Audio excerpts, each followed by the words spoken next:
níṣẹ́ ilé wa, ẹni kò ṣiṣẹ́ á máa jalè. Ìwé kíkọ́ láìsí ọkọ́ àti àdá kò ì pé o, kò ì pé o. We have heard it so much said. So, CEO Africa crew drove through the busy new garage Adebola-led Road to the Cocoa Research Institute of Nigeria, CRIN, to see with our eyes, because seeing, they say, is believing. We went, we saw, and need no further convincing that Dr. Patrick Olusanmi Adebola has a magic wand to turning things around.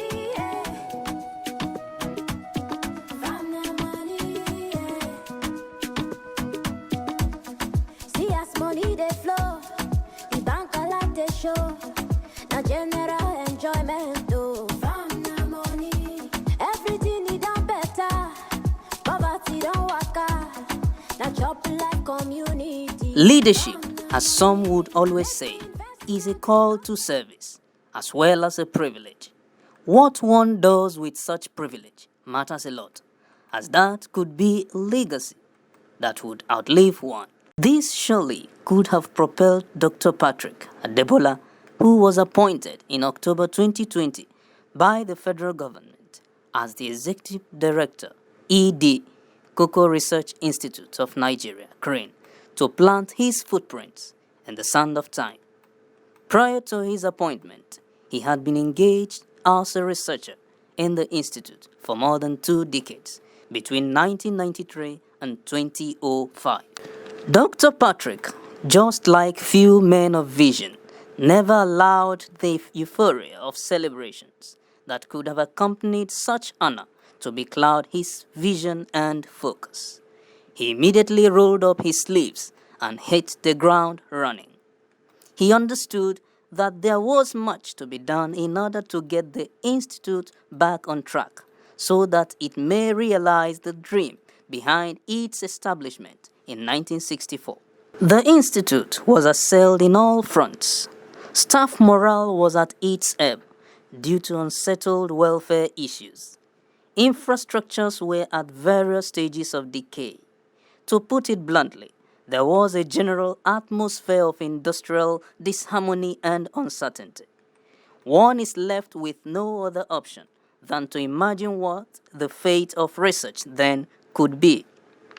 Dr. Patrick was hungry to make his impact felt, and he knew that human capital was the engine room of the institute. Little would anyone wonder why he had to wade into the issues immediately.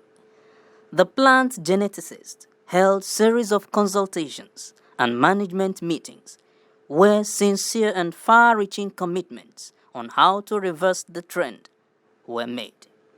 The ED, whose career landmark has always been strong team spirit and uncanny ability to find solutions to complex trajectories, commenced the process of settling backlog of salaries, allowances, and other welfare issues, of which some dated back to 2017.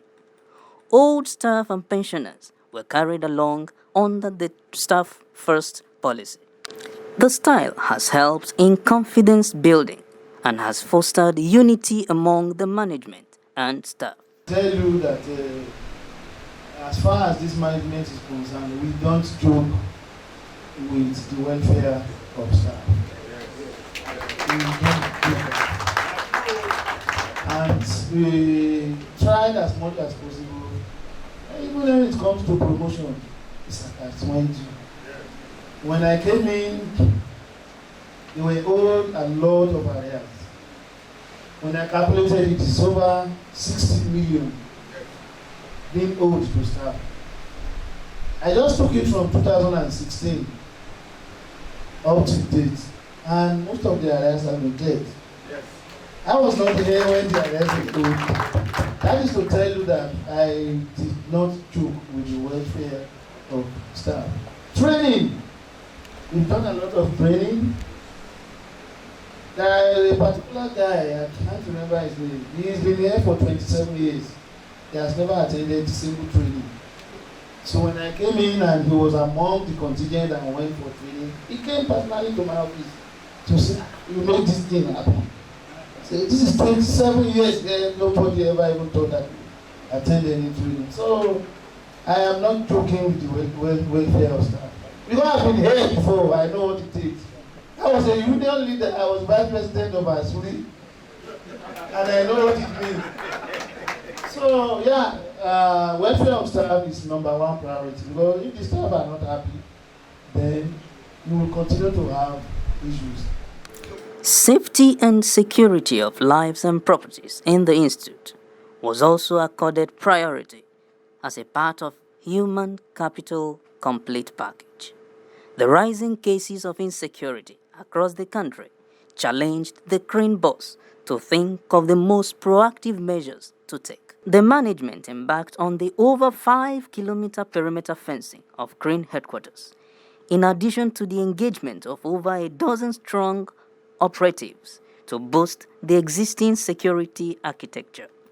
The Rangers, in their trademark cute uniforms, are everywhere in the head office.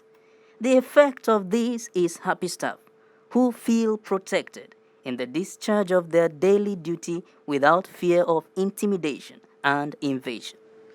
The management also refurbished more than a dozen and a half vehicles, most of which had been abandoned for years at different stages of disrepair.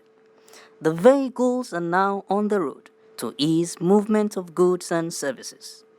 In a related development, new vehicles and motorcycles were acquired by the Institute. To make the working environment exciting for all categories of staff, the boss embarked on massive remodeling, renovation, and furnishing of offices in the head office and outstations. The administrative block was given a complete turnaround that makes it wear a new look. Solar-powered lights and electricity power generating sets were also installed to boost power supply. A 24-hour all-round internet access is now guaranteed, following the management's upgrade of the bandwidth from 4 megabits per second to 100 megabits per second.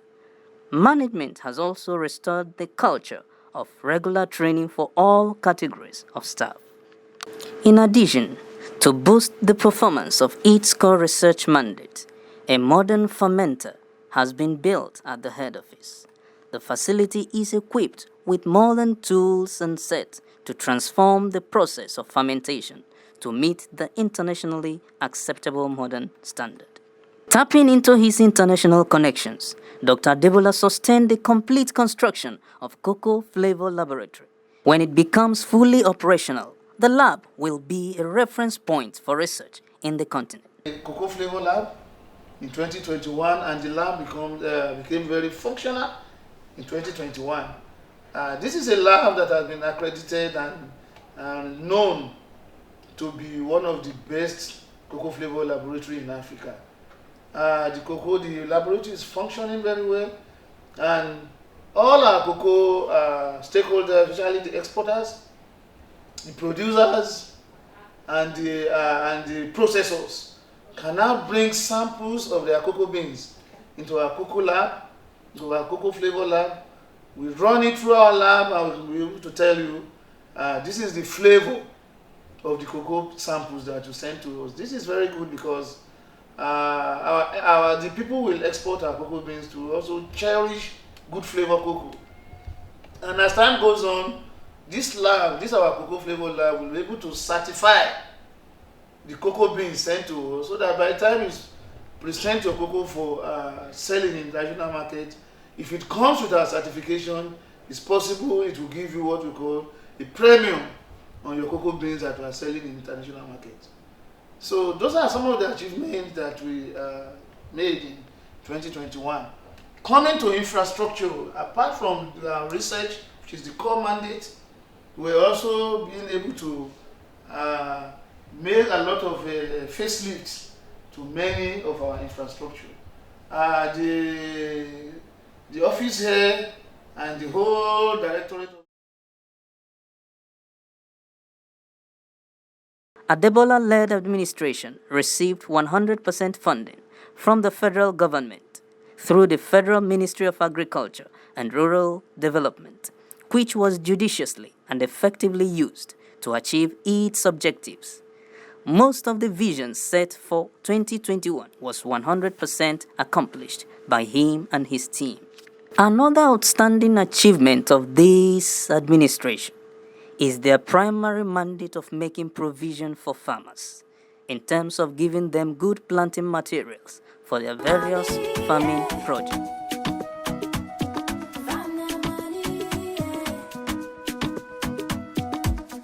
See as money they flow, the bank a like they show. Now general enjoyment though. From the money, everything need done better. Poverty don't work out. Now chop like community. From the money. In 2021, the Cocoa Research Institute of Nigeria, in partnership with the Federal Ministry of Agriculture and Rural Development, was able to raise about 500,000 seedlings of cocoa that were distributed to farmers across all the cocoa producing states in the country. The materials that were generated and distributed to farmers are healthy and disease resistant. Adebola believes that in achieving the goal of increasing the productivity of cocoa in Nigeria, he has to start from good planting materials to farmers. This was one of his achievements in 2021. Apart from that, the CRIN scientists have been able to visit several farms in the country to provide expertise advice to farmers in terms of the quality or fertility of the soil and how to ameliorate the declining fertility. 2021, the Cocoa Research Institute of Nigeria, in partnership with the Federal Ministry of Agriculture and Rural Development, were able to raise about 500,000 seedlings of cocoa that we distributed to farmers across all the cocoa producing states in the country. The materials we generated and distributed to farmers are high yielding, they are disease resistant, and most of them are early behind. And we believe that in achieving the goals of increasing the productivity of cocoa in Nigeria, we have to start from good planting materials, providing good planting materials to farmers. So this is one of our achievements in 2021. Apart from that, our scientists have been able to visit several farms in the country, providing what we call the expertise advice to farmers in terms of the quality of the soils, in terms of the fertility and how to ameliorate the declining fertility. Our scientists have been able to visit farms and advise farmers in terms of the good agricultural practices that they are supposed to do to make their farm very productive. For example, our scientists visited farms around Ondo and Cross River states, where they advise farmers in terms of pruning, in terms of copicing their cocoa farms to bring them back to life and make them more productive. Apart from that, in 2021, the Cocoa Research Institute of Nigeria have been able to train stakeholders, particularly farmers, in what we call the best agricultural practices, from planting to processing to packaging and to storage. We did all that in 2021, and we believe that will assist farmers to get what we call the best quality cocoa beans, which can be exported, and it will also reduce or even eliminate rejection of our cocoa beans in international markets. Also, CRIN was able to go into proper research on plantation. In 2021, at the headquarters, they have been able to establish 3 hectares of cocoa research plantation, which they established using the elite materials that they have in their germ planting pot. Equally, they have been able to reach out to cashew farmers in terms of what they can do with their surplus cashew apples. they trained them into processing the cashew apples into juice in Ogbomosho and some other areas. Adebola's scientists have been able to process cocoa beans into the flavor quality.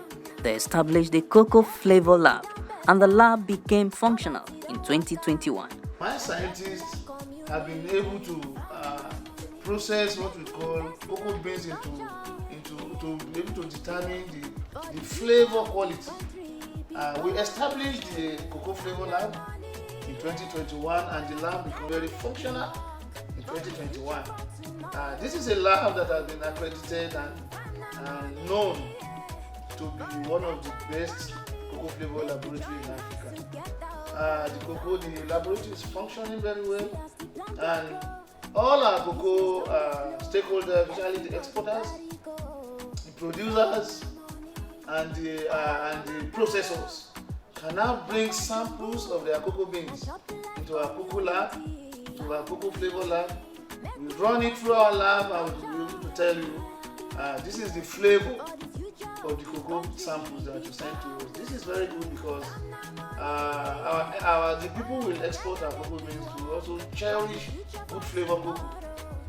And as time goes on, this our cocoa flavor lab will be able to certify the cocoa beans sent to us, so that by the time we send your cocoa for selling in the international market, if it comes with our certification, it's possible it will give you what we call a premium on your cocoa beans that we are selling in the international market. In 2021, the Adebola-led administration was able to put a very beautiful fence across the CRIN. It is a big achievement because there was no fence since the institute was established in 1964. As a result of no fence, they had problems of pilfering of research materials and encroachment of land by neighboring communities.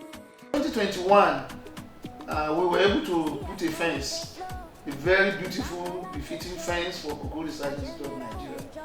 And it's a big achievement, and we want to use this opportunity to thank the federal government for providing the fund. Since this institute was established in 1964, there was no fence. And we've been having problems of pilfering of our research materials, apart from encroachment of our land by the neighboring communities. So this befitting fence is beautiful, and it's one of the major achievements in 2021. Apart from that, we have what we call the fermentary building, which I found very dilapidated when I came into office. So in 2021, we made up our mind with our management team, and we said we have to do something to this dilapidated structure of the fermentary. So as you are coming into the institute, you will find a very beautiful building just by your right-hand side. That is our new fermentary. It's one of the achievements of 2021. Dr. Patrick, whose dream is to restore the glory of CRIN and contribute in making agriculture a foreign exchange earner for the country, is well prepared in learning and character for his current mission. Born a prince in a large polygamous family with 21 siblings, in his childhood years, nothing suggested the international dimension his career would take. But his life is another confirmation of the African saying that what a child longs to eat does not give him belly aches. His story reads like an exciting Nollywood script. In his secondary school days at St. Augustine's College, Kaba in Kogi State, his hometown, Patrick Adebola was among the most brilliant science students. As such, many of his teachers and fellow students had expected him to pursue a career in medical sciences or engineering, regarded as the exclusive reserve of brilliant students. But the boy, who literally grew in the farm while in St. Mary Primary School and had always been fascinated by the mystery of plant germination, had his mind set on agriculture. After his West African School Certificate examinations, WASE, the University of Ilorin admitted him for biology. It was fortuitous, however, that while in his second year, the department split into three, namely botany, zoology, and microbiology. The authorities promptly transferred him to botany. In 1987, When he completed the degree program, Adebola was among the best in the department with second-class upper division. The quest for more learning lured him back to his alma mater for master's degree in plant genetics and breeding, which he completed in 1990. With that in the kitty, he was offered employment as a teacher. He taught biology and mathematics in his former secondary school for more than 3 years before CRIN poached him as a research officer. Patrick Adebola, who never gets tired of learning, immediately enrolled for and earned his PhD in advanced genetics and plant breeding from Unilorin in 2003. Shortly after, the young scholar won a competitive scholarship to South Africa for a postdoctoral fellowship. He has since been working in top and sensitive positions in acclaimed international bodies. While in South Africa, Adebola was director and technical lead at the Agricultural Research Council, ARCVOPI, of South Africa. After a decade stay on the job, he moved to Liberia as Deputy Director General, Africa Rice Center, a project of the Central Agricultural Research Institute. Until his current appointment, Adebola was project lead and senior scientist at the International Institute for Tropical Agriculture, IITA, where he successfully conducted the Africa Yam Project in Nigeria, Ghana, Benin, and Cote d'Ivoire, its 4 target countries. Less than 2 years in the saddle, Adebola has brought his trademark magic wand to bear on his job. CRIN is now fully back on track on its core assignment of research and development in the 5 mandate crops of cocoa, cashew, coffee, cola, and tea. Improved varieties of seedlings are being mass-produced and distributed to farmers.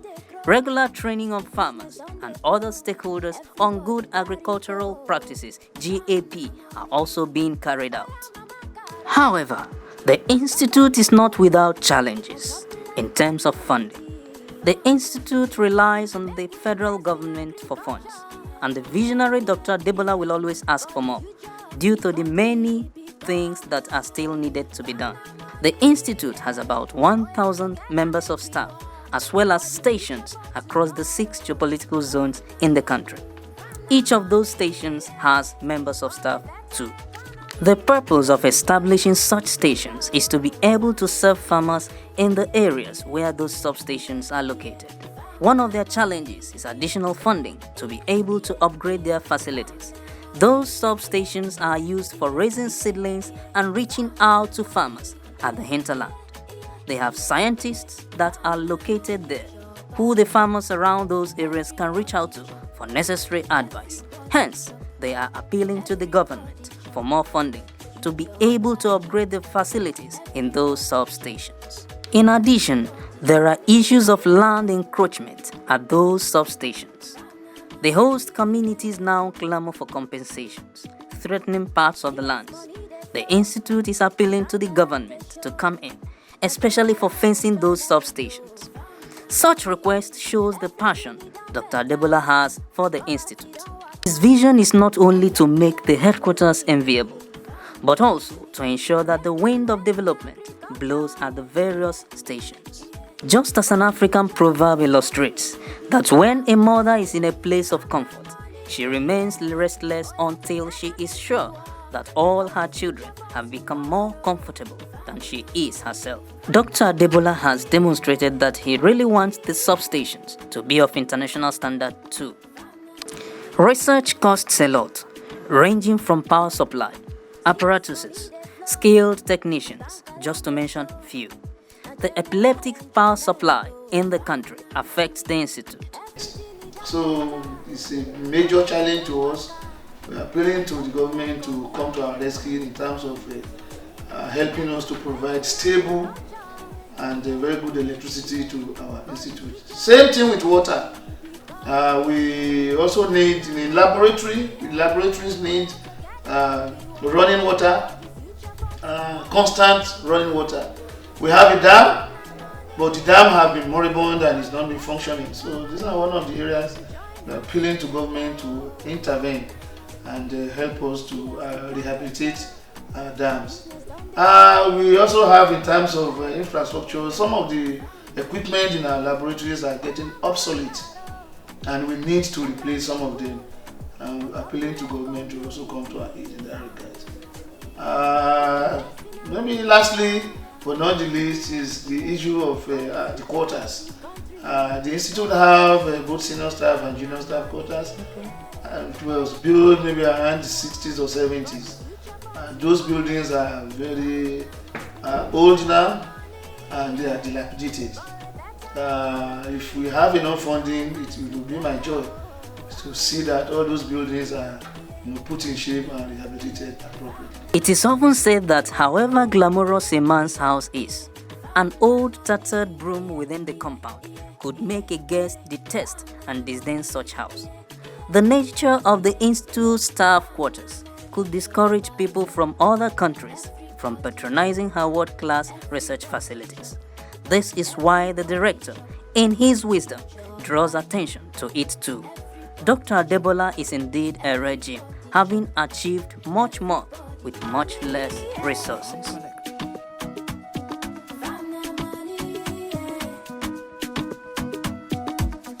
See as money they flow, the bank a like they show.